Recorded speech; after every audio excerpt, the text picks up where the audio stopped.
Hello everyone, जय माँ काली।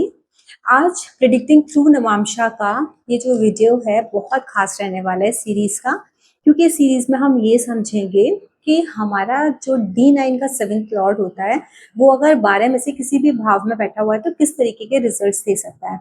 अब आप लोग बोलोगे कि इससे पहले जो मैंने वीडियो बनाया था वो दारा कारक के ऊपर बनाया था। दारा कारक क्या होता है कि आपकी जो पास्ट लाइफ की जो बॉन्डिंग होती है, जो कर्मास कनेक्ट होते हैं आपके लाइफ पार्टनर के साथ, आपके स्पाउस के साथ, उसको रिप्रेजेंट करता है। लेकिन ये जो नवांशा होता है ना, नवांशा D9 का, जो नवांशा का सेवेंथ लॉर्ड जिस भाव में भी बैठा होगा उस तरीके का इम्पैक्ट आपके जीवन में वो डालेगा। वो बेसिकली अगर आप ये देखो कि शादी के बाद जो आप कहते हैं ना असलियत क्या है किसी की भी, कोई पार्टनर कैसा है, अच्छा निकलेगा, जो अभी दिख रहा है वैसा होगा, या फिर किस तरीके की चीजें शादी के बाद रहने वाली है, उसका किस तरीके का बेसिकली रूप हमारे आंखों के सामने आने वाला है। वो जो रूप है, जो उसकी जो इनर ब्यूटी है, या जो उसका इनर पर्सनालिटी है आपके लाइफ पार्टनर की, वो आप नवांशा के D9 के सेवेंथ हाउस से चेक करोगे, सेवेंथ हाउस के लॉर्ड से चेक करोगे। अगर यही अब एक एक कॉमन सी चीज है जो मैं बता रही हूँ, वो सबके लिए हर जगह लगेगी। बस ये देखना है कि अगर सेवेंथ हाउस के लॉर्ड के साथ नवांशा में ही वो कहाँ बैठा है, हमको वो देखना है। ठीक है, ये समझना है कि D9 खोलो, D9 में अपने सेवेंथ हाउस का लॉर्ड देखो। D9 में ही वो सेवेंथ हाउस का लॉर्ड आपके 1 से लेके 12 किस भाव में बैठा हुआ है वो देखना है। पहली चीज ये हो गई। दूसरा आपको ये देखना है क्या वो रेट्रो है। अगर वो रेट्रो है, मतलब वक्रीय है, तो जो रिजल्ट्स है ना वो कंपैरेटिवली बहुत ज़्यादा इंटेंस हो सकते हैं, है ना। जो हमने एक्सपेक्ट किया है या जो हमने चीज़ें देखी है उससे मतलब इंटेंसिटी आपको उन एक्शंस में मिलेगी, क्योंकि रेट्रो है, पिछले जन्म के कुछ कर्मा अधूरे हैं। That's the reason these things are happening in your life. दूसरा चीज ये देखना है कि अगर वो उच्चिका है, शुभ ग्रहों के साथ है, शुभ भावों में बैठा हुआ है, तो आपको रिजल्ट्स बेटर मिलेंगे, अच्छे मिलेंगे आपको। लाइफ में एक बैलेंस मिलेगा, संतुलन मिलेगा, क्योंकि सातवां जो घर होता है वो बैलेंस का भी होता है ना, कालपुरुष कुंडली का। और हमारा जो बेटर हाफ है, हम अपने हस्बैंड या वाइफ को समझते हैं, हमारे स्पाउस को, तो अपने हम दोनों के बीच में एक जो सामंजस्य होना, दैट इज वेरी इंपॉर्टेंट। तो बहुत अच्छा बैलेंस होगा। लेकिन वहीं अगर वो नीच का है, पाप ग्रहों से युक्त है, राहु है, केतु है, या फिर मंगल है, इस तरीके के ग्रह बैठे हुए हैं, तो साथ में शनि देव हैं, तो वो चैलेंजेस लेके आ रहे हैं। नीच के हैं, डेबिलिटेशन में हैं, तो भी वो चैलेंजेस लेकर के आ रहे हैं। अगर छठवें भाव में है तो भी चैलेंजेस लेके आ रहे हैं। तो ये सारी चीजें हम समझेंगे। बेसिकली आपको ये समझना है, अगर उसकी डिग्निटी अच्छी है, अच्छी डिग्निटी का मतलब क्या, स्वराशि का है ना, शुभ ग्रहों का उस पर एस्पेक्ट है, शुभ ग्रहों का साथ मिला हुआ है, शुभ भाव में बैठा हुआ है, तो उसकी डिग्निटी अच्छी है ना। और चाहे फिर वो वक्रीय ही क्यों ना हो, लेकिन वो अच्छी डिग्निटी में है। लेकिन डिग्निटी अगर खराब है, खराब डिग्निटी में, तो वो चैलेंजेस क्रिएट करेगा, है ना, हमारे को लाइफ के लेसन सिखाएगा, पास्ट लाइफ के जो अधूरे लेसन है हम वो सीखेंगे। तो जो भी अभी हम डिस्कशन करने वाले हैं कि नाइन्थ हाउस, सेवेंथ हाउस का लॉर्ड D9 में, जो सेवेंथ हाउसेस का लॉर्ड जिस भी भाव में बैठा हुआ है आपके D9 चार्ट में ही, तो वो किस तरीके के रिजल्ट्स देगा। अब अगर आपके चार्ट में देखो डिग्निटी अच्छी है तो आपको पॉजिटिव मिलेंगे, डिग्निटी अच्छी नहीं है तो आपको उन सारी चीजों में चैलेंजेस देखने को मिलेंगे, जो हम डिस्कस करेंगे अभी। और ये बहुत लॉन्ग वीडियो नहीं, जस्ट एक ब्रीफ बना रही हूँ, छोटा वीडियो है, जिससे सिर्फ एक क्लैरिटी आपको, बेसिक एक आइडिया मिल जाए, तो आप देख के समझ सकते हो और उसको बैलेंस कर सकते हो। कभी कभी ऐसा होता है कि हम सामने वाले को ब्लेम करते हैं, but this is energy of our chart, हमारे चार्ट की एनर्जी है, तो बैलेंस हमको करना है इंस्टेड ऑफ ब्लेमिंग अदर, है ना। अपने स्पाउस को ब्लेम करके कुछ नहीं मिलेगा। तो अब सबसे पहले हम बात करेंगे फर्स्ट हाउस की। किसी का अगर D9 में नवांशा का सप्तम भाव का, मैं बार बार रिपीट नहीं करूंगी कि हमको D9 में देखना है, D9 के सेवेंथ हाउस का लॉर्ड देखना है और D9 में किस भाव में बैठा है वो देखना है। तो अब मैं सिर्फ लॉर्ड की और हाउसेस की बात करूंगी। तो जब सेवेंथ हाउस का लॉर्ड आपके फर्स्ट हाउस में बैठा है तो, और अच्छी डिग्निटी में है, तो आपको ये समझना है कि आपके लाइफ पार्टनर का आपकी पर्सनालिटी को चेंज कराने में, आपकी लाइफ में बहुत ज़्यादा एक इम्पॉर्टेंट रोल रहने वाला है। उसका जो बिहेवियर पैटर्न होगा वो इस तरीके का होगा, जैसे दारा कारक ना हमारे सोल लेवल पर इम्पैक्ट डालता है। ये आपको जो इम्पैक्ट डालेगा ना, वो आपके पर्सनालिटी पर डालेगा, आपके साथ कितना घुल मिल के रहना है, उन सारी चीज़ों को दिखाएगा। जब 7th हाउस का लॉर्ड फर्स्ट हाउस में होता है, तो वो एक मतलब कहते हैं ना हमारी पर्सनैलिटी का असर सामने वाले की पर्सनैलिटी पर आ जाता है।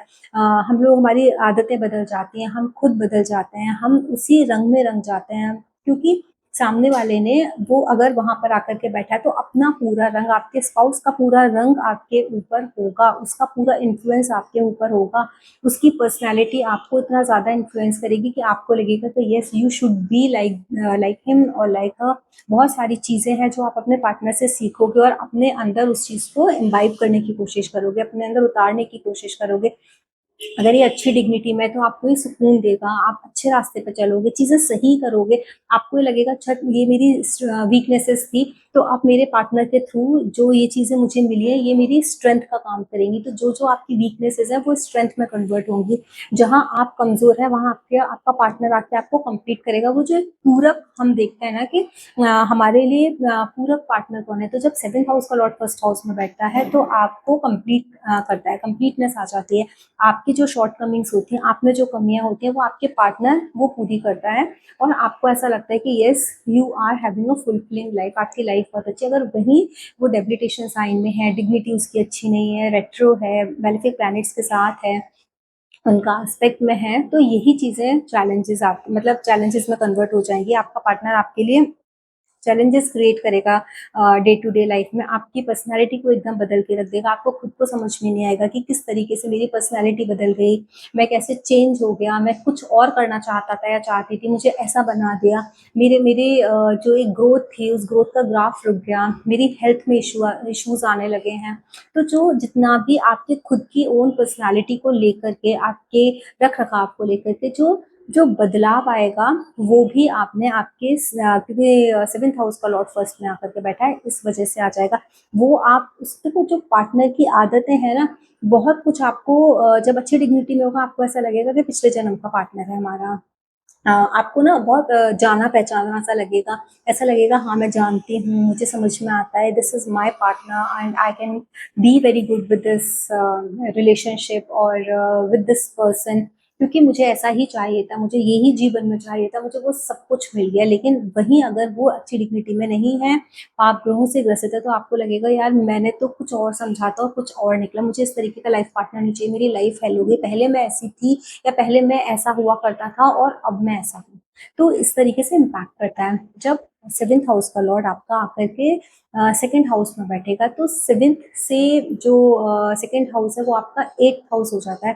तो कभी-कभी ना अगर अच्छी डिग्निटी में है तो सडन गेन्स, शादी के बाद पैसा आ जाना, फैमिली में खुशहाली का माहौल होना, फैमिली का कहते हैं ना फैमिली में ग्रोथ होना, ये सारी चीज़ें आप देखोगे। लेकिन अगर वहीं वो अच्छी डिग्निटी में नहीं है, तो बोलने की वजह से परेशानी हो जाना, फैमिली एक बहुत बड़ी प्रॉब्लम आपके लिए बन जाना, आपके स्पाउस की वजह से आपको आपके फैमिली के साथ या आपके स्पाउस को आपकी फैमिली के साथ बैलेंस करने में प्रॉब्लम हो, सडनली आपके घर में ना चीज़ें जो जैसे पहले हुआ करती थी वो बदल जाएँ, जो तरीके थे आपकी फैमिली के, है ना? जिस तरीके से आपकी एक फैमिली हुआ करती थी, हो सकता है जॉइंट फैमिली थी वो न्यूक्लियर में कन्वर्ट हो जाए, या फिर रिश्ते खराब थे पहले तो वो अच्छे हो जाएँ अगर अच्छी डिग्निटी में। बहुत जब अच्छी डिग्निटी में होता है ना ये 7th हाउस का लॉर्ड और 2nd हाउस में आके बैठा, ऑल्दो वो 8th हो गया, तो लेकिन कभी-कभी ऐसा देखा गया है कि जो रिश्ते खराब थे, पहले बात नहीं करते थे, आपस में मनमुटाव था, लेकिन अब वो चीज़ें सब ठीक हो गई हैं, सब मिल गए हैं, परिवार एक हो गया है, आना-जाना शुरू हो गया है, बोल-चाल शुरू हो गई है। आपके पार्टनर की भाषा का आपके परिवार में बहुत इम्पैक्ट पड़ेगा। अब पॉज़िटिव, नेगेटिव जो मैंने स्टार्टिंग में आपको सिनेरियो बताया, वो देखोगे and you will correlate in your chart कि आपके चार्ट में वो किस तरीके से दिखा रहा है। तो इस तरीके से आप 2nd हाउस को इवैल्यूएट कर सकते हो। जब 7th हाउस का परिवार, किसी परिवार के बिज़नेस, आपके आपके स्पाउस आपके फैमिली के साथ मिलकर के कोई मतलब फैमिली बिज़नेस में इन्वॉल्व हो जाना, आपके स्पाउस का, ये चीज़ भी देखी जा सकती है। बोल करके मतलब भाषा का प्रयोग करके, बोल करके चीज़ों को, जो खराब चीज़ें थी उनको ठीक कर लेने की जो एक कहते हैं ना अद्भुत कला होती है किसी में, या आपको आपका पार्टनर ऐसा कि उसके बोलने से ही पूरे परिवार में रौनक हो जाती है, या उसका होना इतना इम्पोर्टेंट होता है कि उसके आने से ना चेंज आ जाता है, खुशहाली का माहौल आ जाता है, हर चीज़ ना ऐसा ग्रोथ फील होने लगती है, अच्छा लगने लगता है। कभी-कभी ऐसा होता है ना कि अच्छा ये है तो सब कुछ ठीक हो जाएगा, वो सँभाल लेगा या सँभाल लेगी, तो उस तरीके की आपके लाइफ पार्टनर की जगह आपके परिवार में बन जाती है। तो अगर थर्ड हाउस में यही सेवेंथ हाउस का लॉर्ड होता है, तो क्या होता है कि कभी कभी ना हम नाइन्थ है, क्योंकि सेवन से नाइन्थ है, तो डेफिनेटली आपके भाग्य में तरक्की तरक्की होना है ना, थोड़ा सा सोशल स्टेटस में भी चेंज आ जाना, आपके फ्रेंड्स के साथ आपका आपको देखने का रवैया आपके फ्रेंड्स का बदल जाना, कि एक पार्टनर के आने के बाद एक स्टैंडर्ड में चेंज आ गया, लाइफ स्टाइल में चेंज आ गया। अब वो डिग्निटी देखेंगे, ऊपर गया नीचे गया क्या हुआ, वो चीज़ें आप अपने डिग्निटी देखो प्लैनेट की। बट कम्युनिकेशन बहुत बड़ा एक रोल प्ले करता है। आप लोग एकदम दोस्तों की तरह होना, कम्युनिकेशन कभी कभी ऐसा होता है कि अगर डिग्निटी अच्छी नहीं हो तो कम्युनिकेशन की वजह से परेशानी हो जाती है, कुछ ऐसी बातें बोल दी जो आपके लिए थोड़ी सी हानिकारक है, या छोटी सी बात से मिसअंडरस्टैंडिंग हो गई, छोटी सी बात से आपने एक दूसरे से मुंह मोड़ लिया है ना, इस तरीके की चीजें हो सकती है, क्योंकि कम्युनिकेशन वहां पर बहुत बड़ा रोल प्ले करेगा। थर्ड हाउस है आपका पराक्रम। कभी कभी ऐसा हो सकता है कि अगर वो डिग्निटी अच्छी नहीं है तो आपका जो लाइफ पार्टनर है बहुत आलसी टाइप का है, बहुत लेजी है, वो काम नहीं करना चाहता, क्योंकि पराक्रम के भाव में जाकर के बैठा हुआ है। आपके छोटे बहन भाइयों के साथ उनकी नहीं जमती है या नहीं बनती है, इस तरीके की चीजें हो सकती हैं। लेकिन अगर वो अच्छी डिग्निटी में, तो आपके आपके नेबर्स के साथ, आपके घर वालों के साथ, आपके जो मतलब सिबलिंग्स हैं, जो आपके घर जो छोटे बहन भाई हैं, उनके साथ मिल करके कोई काम करना, घूमने जाना, बहुत मतलब अच्छी डिग्निटी में है। कहते हैं ना कि कभी भी हम अकेले घूमने नहीं जाते, हम अपनी फैमिली को लेकर जाते हैं, ये इनको ये भी चाहिए, वो भी चाहिए, वो भी चाहिए, पूरी फैमिली को एक साथ ले लेते हैं फिर जाते हैं, उस तरीके की कुछ चीजें होना। तो इस तरीके का आप देखोगे। लेकिन मिसकम्युनिकेशन अगर मैलेफिक है, पेरेंट्स में मिसकम्युनिकेशन की बहुत बड़ी प्रॉब्लम है। तो जो मैंने स्टार्टिंग में बोला था कि आपको बैलेंस करना है, तो दिस इज योर चार्ट। अगर आपका नाइन्थ सेवेंथ हाउस का लॉर्ड थर्ड हाउस में आकर के बैठा है, तो आपकी डिग्निटी आपके प्लैनेट की खराब है, तो मिसकम्युनिकेशन हो रहा है। तो मिसकम्युनिकेशन हो रहा है तो that is your prime responsibility कि आप उसको ठीक करो, मिसकम्युनिकेशन की वजह से अपने रिश्तों को खराब ना करो। अब सेवेंथ हाउस का लॉर्ड जिसका फोर्थ हाउस में आके बैठता है, इसका मतलब क्या है कि आपका मानसिक सुख बहुत कुछ आपके पार्टनर से कनेक्ट है। आपको मतलब अच्छा घर, अच्छा कहते हैं ना कंफर्ट जोन, गाड़ी, जमीन जायदाद, प्रॉपर्टी, इन सब का शौक होना, आपकी शादी के बाद आपके स्पाउस के आने से इन सारी चीज़ों में तरक्की हो जाना या बढ़ जाना, सडनली नई प्रॉपर्टीज खरीद ली, बड़ा घर बना लिया, इन चीज़ों में डे बाय डे तरक्की होती जा रही है। आपका मानसिक सुख ही आपके पार्टनर में है, और आपको बिल्कुल अपने पार्टनर के बिना रहना अच्छा नहीं लगता है। ऐसा होता है ना बहुत सारे लोग कि हम अपने पार्टनर के बिना नहीं रह सकते हैं, घर में अगर वो नहीं है तो हमको तकलीफ होती है, उसका घर में होना ज़रूरी है।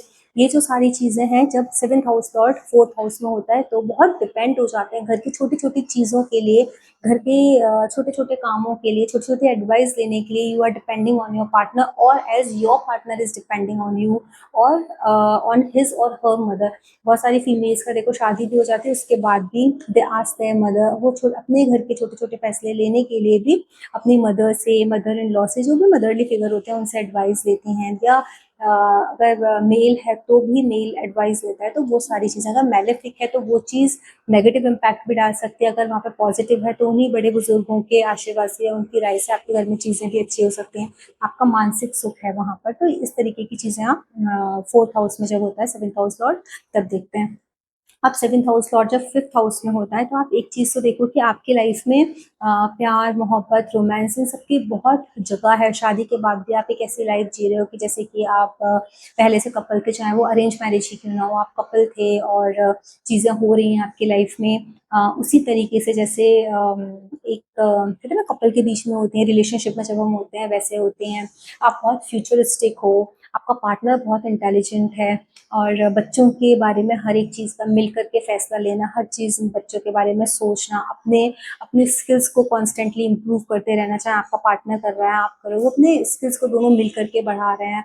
दूसरों को अच्छी राय देना, दूसरों को प्रॉब्लम्स में से निकालना, उनकी काउंसलिंग करना, ये सारी चीज़ें हैं अगर ये पॉजिटिव है। वहीं अगर ये नेगेटिव डिग्निटी में बैठा हुआ है, मैलेफिक्स हैं, तो कभी कभी ऐसा होता है कि जो प्यार वाला एक एलिमेंट होता है ना, वो हमारी लाइफ से कम हो जाता है।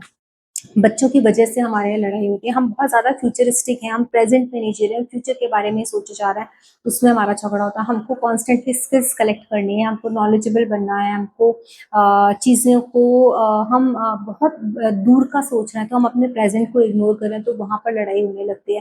क्योंकि 5th हाउस आपको रिप्रेज़ेंट करता है आपके मंत्र चैंटिंग को। हो सकता है आपके पार्टनर को मंत्र चैंटिंग में बहुत अच्छे हों, मंत्र बहुत ज़्यादा मंत्र करने से भी ऐसा होता है ना कि कोई एक स्पेसिफिक मंत्रा का चैंट करते हैं तो उससे चीज़ें बहुत बदल जाती हैं, है ना, पॉजिटिव हो जाती हैं। क्योंकि जो 5th हाउस है दैट इज़ प्रारब्ध, आपका पार्टनर भी प्रारब्ध का है। बहुत सारी चीज़ें आपकी ज़िंदगी में ऐसी होंगी जो आपको ऐसे लगेंगी these are the unfinished chapters. मैं ना कहीं आधा अधूरा कुछ ये चीज़ जी चुकी हूँ या जी चुका हूँ जो अभी मुझे ऐसा लग रहा है कंप्लीट हो रहा है। कुछ ना कुछ तो नोन फीलिंग जो होती है एक वो आएगी।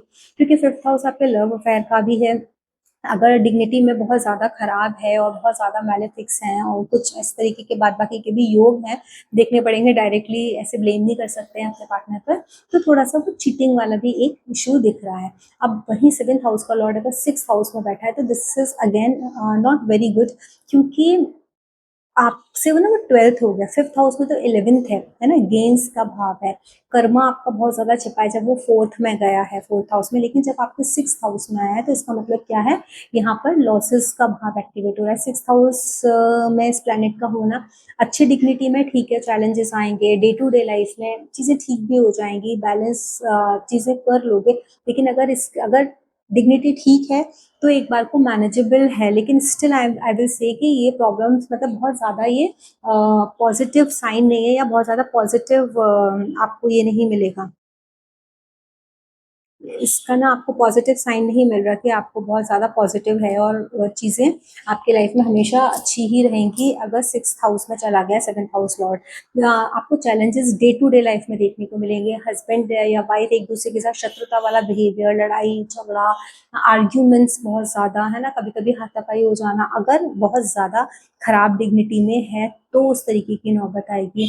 लॉस ऑफ मैरिज वो दिखाते हैं कि हम अपनी ही वजह से ना अपनी ही ईगो की वजह से अपनी ही षड ऋतुओं की वजह से हम अपने रिश्ते को खराब कर लेते हैं। तो ये आपका चार्ट है, आपका 7th हाउस लॉर्ड 6th में है, सामने वाले की गलती नहीं है। तो this energy has to be balanced by you only. आपको इसको ठीक करना है। जो षड ऋतु है, जो जो लोभ लालच हमारा है, हम कभी कभी ऐसा होता है ना कि हम अम, सामने वाले को उसकी मर्जी से उसकी फैमिली के लिए कुछ नहीं करने देते हैं और हम अपनी तरीके से चीज़ों को करना चाहते हैं, तब भी हमारी लाइफ में ये प्रॉब्लम आती है। तो इन षड ऋतुओं से दूर रहना, क्यों किसी के लिए जेलेसी की फीलिंग रखनी है, क्यों अननेसेसरी एंगर लेके आना है, क्यों आर्ग्यूमेंट्स करने हैं, क्यों डिस्प्यूट्स में पड़ना है।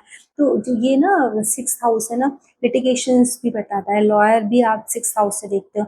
तो थोड़ा-सा इस चीज़ का ध्यान रखना है, अननेसेसरी छोटी-छोटी सी बातों पर ना कंप्लेंट ना करना या फिर जाकर के शिकायत ना करना, वो आपकी मैरिज लाइफ को खराब करेगी। अब 7th हाउस का लॉर्ड जब 7th हाउस में होता है, दिस इज़ वेरी गुड अगर वो अच्छी डिग्निटी में है तो। मतलब ये लोग एक-दूसरे के पूरक हैं, एक-दूसरे का सम्मान करना, एक-दूसरे के लिए जीना, एक-दूसरे के लिए समझना, ये चीज़ है। बट एट टाइम्स यहाँ पर जैसे सूर्य है, मंगल है, अगर ये प्लैनेट्स हैं ना, तो ये ना ईगो इश्यूज़ दे देते हैं, है ना, एग्रेशन दे देते हैं। मैं ही मैं हूँ, मैं अपने आप को, वो अपने आप को रखता है, हम अपने आप को रखते हैं। जब दोनों अपने आप को ही रखेंगे, अपने ही बारे में सोचेंगे तो प्रॉब्लम आ जाती है। अगर यहाँ पर मैलेफिक है, प्लैनेट्स मैलेफिक हैं, ये डेबिलिटेशन साइन में है, नीच का है, तो यहाँ पर ये जो 7th हाउस में ही 7th हाउस का लॉर्ड बैठना is not showing a very good dignity. Initially it may be good but लेकिन थोड़े टाइम के बाद ये चैलेंजेस, ईगो रिलेटेड चैलेंजेस आ जाएंगे आपको, है ना। आप झुकना नहीं चाहोगे। तो जब कभी भी ऐसा है जिसके भी चार्ट में 7th हाउस का लॉर्ड 7th हाउस में, तो ईगो को साइड में रखना है। ईगो अगर आई है आप लोगों के रिश्ते में तो आपको परेशानी आएगी। और आप, हो सकता है बहुत सारे लोग ऐसे हों कि हमारे अंदर तो ईगो है ही नहीं, हम तो कभी भी हमने ईगो नहीं रखी, मैं तो साथ साथ में बात मान जाता हूँ या मान जाती हूँ हर बात। लेकिन क्या होता है कि जब प्लैनेट्स अपने जब ग्रह नक्षत्र अपनी चाल चलते हैं तो हमको समझ में नहीं आता। वो एक बात छोटी जिंदगी भर की आपने जो कॉम्प्रोमाइज करते रहे या जिंदगी भर आपने हर चीज सुनी और आपने ये बोला कि नहीं मुझे कोई फर्क नहीं पड़ता, मेरे अंदर ईगो नहीं है, ये नहीं है, लेकिन वो चीजें ना सब खराब कर देती हैं। सिर्फ एक चीज पर ना इंसान ऐसे अड़ जाएगा कि वही खराब होगी। तो मेक श्योर कि किसी भी बात से कि मैं हमेशा कॉम्प्रोमाइज़ करती हूँ या करता हूँ, इस बार नहीं करूँगा व्हाट्सोएवर द मैटर इज़। कुछ भी होने दो, तो वही वही तो प्लैनेट्स का और उसका रोल है, इवेंट हो रहा है ना, कुछ ना कुछ तो ऐसा है कि इसी टाइम आप अड़े। तो क्योंकि वो तो जो चार्ट है वो तो फिक्स्ड है। जो हमारे प्लैनेट्स ट्रांजिट में होते हैं, that is called the dynamic chart. जो इवेंट्स हमारे ट्रिगर कर रहा है, दिस इज स्टैटिक, वो तो वो प्रॉमिस दिखा रहा है, but all the time everything can not happen. वो तो हर चीज होती है ना, समय पर होती है, इवेंट्स ट्रिगर होते हैं। तो मेक श्योर जब इस तरीके का कोई इवेंट ट्रिगर हो रहा है तो उस टाइम में आप लोगों को बहुत ध्यान रखना है। सेवेंथ हाउस का लॉर्ड जब एट्थ हाउस में होता है, तो देखो एट्थ हाउस में होना सेवेंथ हाउस के लॉर्ड का at times I would say कि अच्छा भी है और खराब भी है। चीज़ें जब खराब हो रही होती है ना, तो इस चार्ट में ये पावर होती है कि किसी भी तरीके से उस चीज़ को मैनेज कर लेगी अपने ना फैमिली की वजह से। कभी आपके रिश्ते में परेशानी आ रही है या पैसे की वजह से आ रही है, या किसी कुछ ऐसी बात बोल दी उसकी वजह से आ रही है, कुछ अगर ऐसा हो गया ना, सडनली कुछ ऐसे क्राइसिस आ गए, सडनली कोई ऐसा सीक्रेट किसी का रिलेशनशिप था या कोई ऐसी सीक्रेट बात थी जो नहीं पता चली, जो इतने दिनों के बाद पता चली, जो खराब कर सकती है। अगर देखो मैलेफिक है वहाँ, डिग्निटी उसकी खराब है, तब तो फिर वो प्रॉब्लम करेगा। लेकिन अगर वहाँ पर वो जो प्लैनेट है एट्थ हाउस में होकर के भी अच्छी डिग्निटी में है ना, मेलेफिक्स का एस्पेक्ट नहीं है, बेनिफिक प्लैनेट्स इसको एस्पेक्ट कर रहे हैं, और बोलते हैं ना कि उसके ऊपर वो D1 में भी अच्छी पोजीशन में बैठा है, और यहाँ भी उसको बहुत ज़्यादा हार्म नहीं कर रहा है कोई प्लैनेट, है ना। तो फिर वो चीज़ें ना संभल जाते हैं, but at times you have to face such things की ये सारी चीज़ें छुपी हुई थी जो मुझे आज तक नहीं पता थी, सडनली मेरे सामने आई, तो वो थोड़ी सी चैलेंजेस क्रिएट कर सकते हैं, अचानक से चीज़ें हो सकती हैं। इन लोगों की लाइफ में ना बहुत ज़्यादा ट्रांसफॉर्मेशन रह सकता है कि आपका जब सेवेंथ आवर शादी के बाद मेजर ट्रांसफॉर्मेशन जो आपने कभी नहीं सोचा था, लाइफ ओवरनाइट ट्रांसफॉर्म हो जाती है, चीज़ें एकदम बदल जाती हैं, 2 महीने 3 महीने में भाई रंग रूप ही बदल गया, चीज़ें बदल गई, हर एक चीज़ बदल गई। तो जो मेजर ट्रांसफॉर्मेशन है that can come when seventh house Lord comes in the eighth house. Seventh house Lord आता है तो ससुराल में बहुत ज़्यादा इन्वॉल्वमेंट भी, है ना, आपकी फैमिली में आपके स्पाउस का बहुत ज़्यादा इन्वॉल्वमेंट भी हो जाता है, दैट इज ससुराल में इन्वॉल्वमेंट, है ना, स्पाउस का मतलब स्पाउस का हाउस है वो। तो उसका जब लॉर्ड आपके मतलब एट्थ हाउस में जब आया, तो उसकी फैमिली में उसका खुद का इन्वॉल्वमेंट होना जो आपके रिलेशनशिप पर या आपके रिश्तों पर असर डाले, वो चीज़ें देखने को मिल सकती है। वहीं सेवेंथ हाउस का लॉर्ड जब नाइन्थ हाउस में जाता है, वो सडनली ना आपके भाग्य को इंक्रीज करता है, आपको हो सकता है रिचुअलिस्टिक बना दे, आप ना एक स्पेसिफिक पैटर्न को फॉलो करने लगो कि हाँ भाई, हमारे यहाँ सब लोग मंदिर जाते हैं, हमारे यहाँ ये इस तरीके से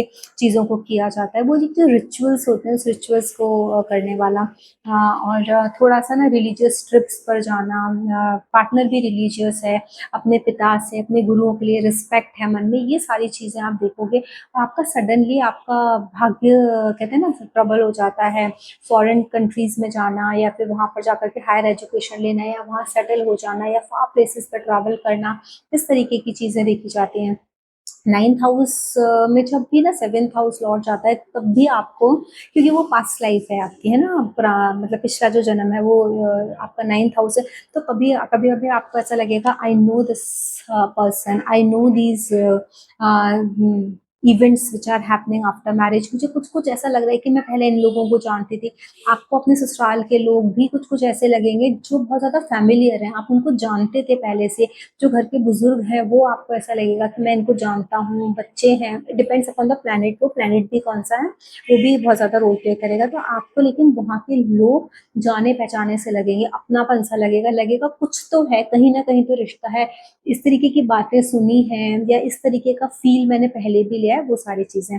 अब जब सेवेंथ हाउस का लॉर्ड टेंथ हाउस में चला जाता है, तो it means there is a big karma towards your partner, मतलब बहुत बिग कर्मा, न कर्मा तो वैसे भी हर किसी भी भाव में वो कर्मा है, लेकिन वो जो कर्मा डिफ्यूज होता है डे टू डे लाइफ में हमारा, वो चीज़ है कि डे टू डे लाइफ में आपका कर्मा डिफ्यूज होना, आपका मैक्सिमम जो एफर्ट्स है वो अपने पार्टनर की तरफ, आपका पार्टनर का सारा ध्यान कर्म की तरफ, करियर की तरफ, प्रोफेशन की तरफ, अपने स्टैंडर्ड को मेंटेन करने की तरफ, इन सारी चीज़ों की तरफ अपना उनका दिमाग लगा रहता है। तो ये सारी चीज़ें जब 7th हाउस का लॉर्ड 10th हाउस में जाकर के बैठता है तब होता है। इवन आपको एक स्टैंडर्ड शादी के बाद एक स्टैंडर्ड को मतलब मेंटेन करना, या फिर कुछ आपके करियर में बदलाव आना, कुछ एक्टिविटीज़ में बदलाव आ जाना, ये सारी चीज़ें आप देखोगे जब 7th हाउस का लॉर्ड 10th में होगा। 11th में जब चला जाता है तो हो सकता है कि आप देखोगे कि एक जो फ्रेंड्स वाला जो एक बिहेवियर होता है, फ्रेंड्स के साथ मतलब जो बहुत फ्रेंडली बिहेवियर होता है, आपको ऐसा लगेगा कि स्पाउस नहीं, स्पाउस कम फ्रेंड है ना? बडीज़ हैं, हम आराम से घूम सकते हैं, फिर सकते हैं। आपका सोशल नेटवर्क बहुत अच्छा होगा, आपको भी लगेगा आपके बड़े बहन भाइयों के साथ उनका उठना बैठना, घुलना मिलना, पटरी खाना, मतलब कहते हैं ना कि हाँ इनके साथ बहुत पटती है हमारी। लेकिन मेलेफिक होगा तो वही प्रॉब्लम है, सोशल नेटवर्किंग नहीं होगी, लोगों से मिलना जुलना नहीं अच्छा लगेगा, गेम्स में आपको प्रॉब्लम आएगी, आपकी विशेस पूरी नहीं होंगी। वरना बहुत सारे लोगों की जब अगर अच्छी डिग्निटी में है, 7th हाउस का लॉर्ड 11th हाउस में, उनकी शादी के बाद विशेस पूरी होती है। हाँ मैं ये चाहती थी, या मैं ये चाहता था, ऐसा चाहिए वैसा चाहिए, वो सारी चीज़ें विशेस फुलफिल होना स्टार्ट हो जाते हैं, इनकम में इंक्रीज होना स्टार्ट हो जाता है। और आपका बेसिकली एक जैसे एक बड़े बहन भाई का बिहेवियर होता है, उस तरीके का बिहेवियर होगा आपके पार्टनर का।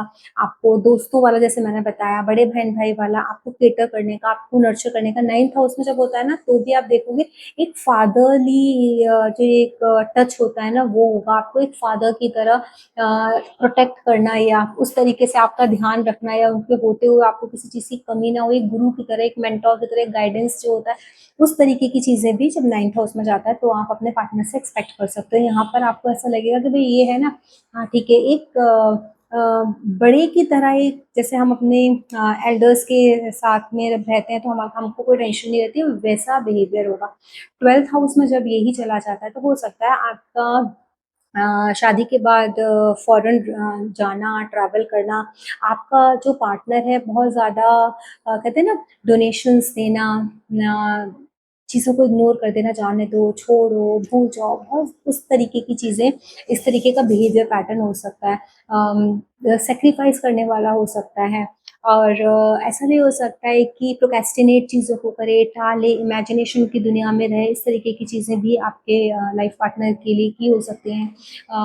मतलब ये भी हो सकता है कि he is very much interested in you all the time, उसको साथ में रहना है, घूमना है, फिरना है, फार प्लेसेस पर जाना है, बहुत ज़्यादा एक जो इन्वॉल्वमेंट होता है उस तरीके का हो सकता है। आपको हील करने में उनके इंट्यूशन पावर बहुत स्ट्रॉन्ग हो सकते हैं। आपकी जितनी भी पुरानी चीज़ें हैं जो आपको ऐसा लगता है कि हाँ ये मेरी मतलब चाइल्डहुड ट्रॉमास हैं, ये चीज़ें मैं नहीं बेयर कर सकता या कर सकती, इन चीज़ों ने मुझे बहुत पेन दिया है, तो उन सारी चीज़ों के लिए उन सारी चीज़ों को हील कर दें, उनके लिए वो एज अ हीलर काम करें। तो इस तरीके से आप अपने 12th हाउस में जब ये लौट जाएगा तब आप देख सकते हो। लेकिन डिग्निटी खराब है तो लड़ाई होना, झगड़े होना, लॉस इस रिश्ते का होना, कंप्लेंट्स करना, है ना, बीमारियों को फेस करना, इस तरीके की देखो हर चीज़ का, हर हर भाव में जब ये जाएगा, अगर पॉजिटिव है, अच्छी डिग्निटी में है तो वो आपको पॉजिटिव रिजल्ट्स देगा। अगर वो डिग्निटी खराब है, खराब डिग्निटी इन द सेंस कि आपके मेलेफिक्स के साथ है, डेबिटेशन साइन में, तो वो आपको चैलेंजेस क्रिएट करेगा। अब आप बोलोगे कि हमेशा नहीं हुए, हमेशा नहीं होंगे, all the time all the things cannot happen, but things happens when event trigger, a particular event trigger, जब ट्रांजिट होगा उस टाइम में कोई इवेंट ट्रिगर होगा, और वो एक इवेंट ही काफ़ी है उस पूरे हाउस का रिजल्ट देने के लिए। जैसे मैंने बताया कि आप बोलोगे कि हमारी कभी लड़ाई नहीं होती, कुछ नहीं होता, मैंने मैंने बहुत बर्दाश्त किया, लेकिन एक ही बात ऐसी होगी कि उस पर अड़ जाओगे, उसकी वजह से चीज़ें खराब हो जाएंगी, तो वो एक ही चीज़ काफ़ी होती है। तो हमको ये ध्यान रखना है कि this is the energy of our chart. हमारा 9th हाउस हमारे नवामशा में, नवामशा का 7th house Lord in specific houses में बैठा हुआ है, तो ये एनर्जी मैंने अट्रैक्ट की है। मैंने पास्ट लाइफ में कुछ ऐसे कर्मास किए, चाहे वो अच्छी अच्छी डिग्निटी में है, खराब डिग्निटी में, तो this time this is my call, this is my responsibility, you have to take this accountability to cure everything. उस सारी चीज़ों का इलाज आपको करना है, कोई दूसरा नहीं करेगा। उसको कितने बेहतर तरीके से अच्छे मैनेज कर सकते हैं, क्योंकि देखो आज हम अपने कर्मों को ख़त्म नहीं करेंगे तो फिर वो वापस से कैरी फॉरवर्ड होंगे। तो हमने जो एक्शंस लिए हैं पास्ट में, उनके रिएक्शंस तो आएंगे, चीज़ें तो होनी ही हैं। तो कैसे उसको बेटर किया जा सकता है, इन सारी चीज़ों को बैलेंस करके अपने पार्टनर के साथ एक बैलेंस लाइफ जी सकते हैं। तो वो आप ये चार्ट के अपने प्लैनेट्स की डिग्निटी को देख करके समझ सकते हो and try to balance your chart. अगर आप लोगों को वीडियो अच्छा लगा हो तो चैनल को सब्सक्राइब करें, वीडियो को लाइक करें और शेयर करें। जय माँ काली।